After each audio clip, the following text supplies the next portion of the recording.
This is the second video in my Naxxramas guides for Vanilla Anniversary, primarily meant for my guild Daybreak and our players, and how we will approach Naxxramas Week 1.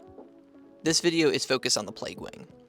When starting out Trash, we will have world buffs out from the Abomination Wing. We will stack together and pull a Soul Gargoyle. Gargoyles will throw out a stacking poison debuff on the raid, and like 1 to 2 gargoyles are nothing, and this should just be DPS downed.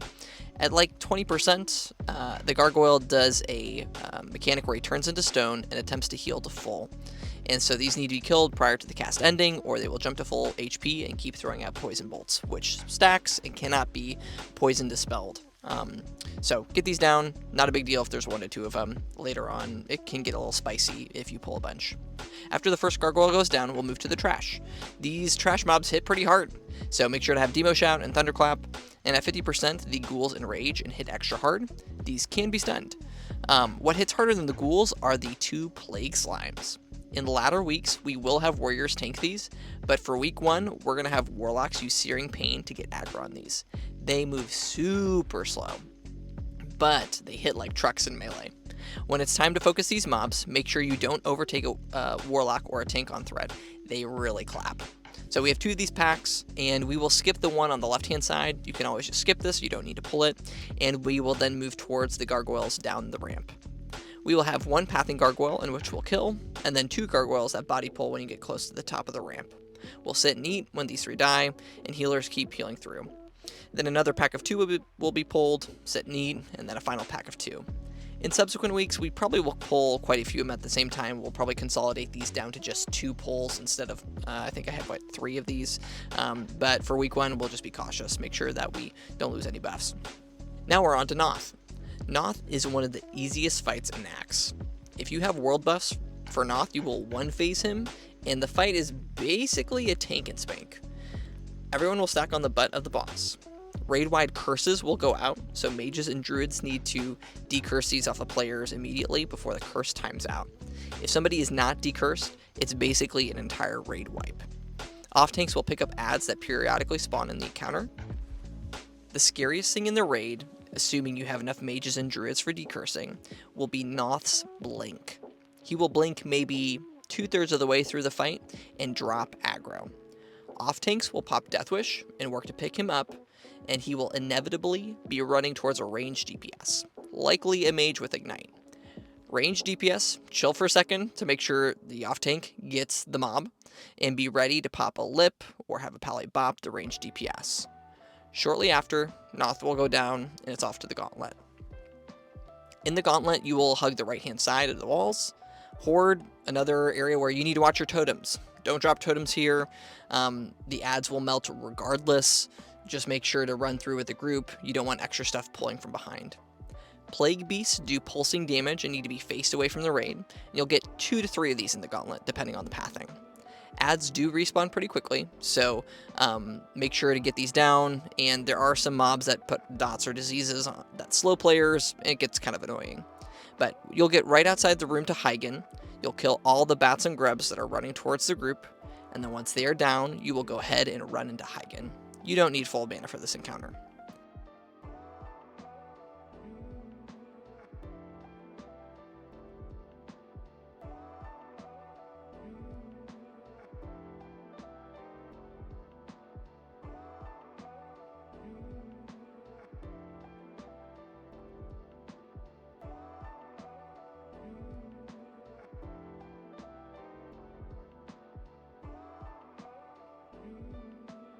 So, Heigan with full world buffs is easy if your melee can do the dance properly. If melee are nervous, they can pop a greater nature protection potion as they run into the Heigan room. This can save you from taking one of the explosions from the ground. There are 4 zones that the tank will pull the boss and rotate through for the melee groups. If you have manning users in melee range, a disease is applied to the melee around Heigan that is a mana burn and can kill your melee. I would have Ret Pallies or Enhanced Shamans basically off-heal this fight, and if you're still running an Enhance or Ret Pally and Naxxramas, wow, kudos to you. Priests and Shamans need to remove the disease on melee targets as the disease does periodic damage. Shamans can place their disease cleansing totems just off the platform in the middle of the room. Throughout the encounter, Heigan will teleport groups of 3 players to a hallway, guarded by mobs. With world buffs, if you are teleported, I would just recommend to stay at the end of the wall at the gauntlet and sit out the encounter. Your DPS should be strong enough to bring Heigan down without you. But if you don't have full world buffs, or maybe DPS is shaky and it looks like you might need to do the dance, if you are in the gauntlet while the dance is happening, you will die because the explosions from the ground go into the gauntlets during the dance. So, if DPS is shaky, I would wait for a second group to get teleported, and then the 6 players can run back together. You will want to kill the eye stalks, they have a nasty mind flay, and the grubs on the ground do hit pretty hard. Hopefully you have a warrior that can get aggro and a healer to keep up the players. I would hug the right side wall, do your best to not get hit by the grubs. If Heigan is not dead by his teleport, the entire raid will need to do the dance. This dance, while he is teleported, is faster than the initial rotation. Greater nature protection potions can save you if you're running behind. Make sure to run quickly. After Heigan goes down, you can just walk directly to Loatheb. Loatheb is a really unique fight, as it has mechanics for both healers and DPS that is not seen in other vanilla raid encounters. Let's start with the pull. The main tank should use his flask set on the pull for this boss. No Blood Rage warriors, do not put the raid in combat. The tank will use his flask set, swap to a beefy mitigation set, and healers should roll hots and a shield as he goes in.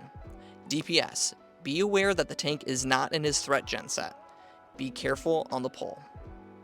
As a DPS player, do not parry haste the boss.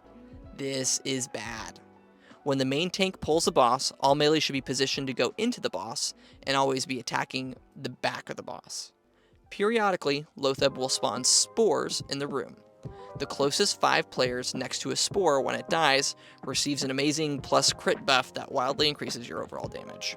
There will be 6 or so DPS groups that will take turns running out to the spores. When it's your turn's group, wait until all 5 players are there, then kill the spore when everybody's there next to it, and run back to the boss. Warlocks. Periodically, Loatheb will remove all curses on himself. You will need to reapply your curses regularly throughout the fight. Healers. Loatheb will put a debuff called Corrupted Mind on the raid. Whenever you apply a healing spell to a target, yourself, somebody else, you will have a new debuff applied to you, which prevents any healing spells being cast for 60 seconds. That means you can send out 1 heal every 60 seconds. So what does this mean? Healers will have a rotation as to when you are supposed to heal the main tank. Add-ons typically sort these alphabetically, and either the raid leader or the main tank will call out who is the next to heal. Each healer will use their biggest or max rank single heal spell on the tank. For Priest, it's a max rank greater heal, Druid, it's a max rank healing touch, etc. When it's your turn to heal, if the tank is pretty high on HP or is not taking damage, you should just cancel cast your heal and start the cast again. You should send the heal when the tank gets to maybe like 65% or so. When you're not healing, healers are DPSing the boss. Smite, Lightning Bolt, Wrath, etc. If you are a healer with engineering, you can craft and wear 1 to 2 major recombobulator trinkets. These are an on-use trinket that sends out a heal to your targeted player. With plus healing gear that you wear, you should easily have a 1000 HP heal just from this trinket. And this is excellent to use if a tank starts to get low, or if healers overlapped heals and people are on cooldown. If you have engineering, I would recommend bringing these. Shamans will make sure to put a poison cleansing totem in the melee groups. The positioning of the boss actually matters for a couple reasons. The first is that the boss's position dictates where spores will spawn. You will notice where Loatheb is standing in this VOD, and DPS having a foreknowledge of where to run for their spore group, as this maintains DPS uptime. Healers will be stacked in one corner facing the front of the boss. This is due to potential parry hasting. Whenever a healer sends a heal on the tank, Loatheb will quickly turn to that healer, wherever he's positioned in the room, and apply that debuff on the healer, preventing them from healing. If that player is stacked with the melee, the boss will turn and face melee, parry hasting the main tank when he turns back. During the encounter, after a few minutes, Loatheb will begin regularly casting Inevitable Doom, a raid-wide debuff that ticks down and does a massive amount of shadow damage to the entire raid. So we will be pre-popping a greater Shadow Protection Potion before the encounter, and popping a second Shadow Protection Potion after the first inevitable doom goes out. Players should also have health stones in their bags, first aid ready to roll if additional healing is needed for other dooms. I recommend all players having 225 first aid, so you can use heavy runecloth bandages just in case. With world buffs and the rotation of these consumables, you should be set. In future weeks, we can get to the place where we'll only get one doom to go out for the encounter, and we may not even need to pre-pop a greater Shadow Protection Potion. And with this, that's the end of the Plague Wing. The next will be Spider Wing, which has a bunch of fun trash. I look forward to talking about that shortly. Thanks for tuning in.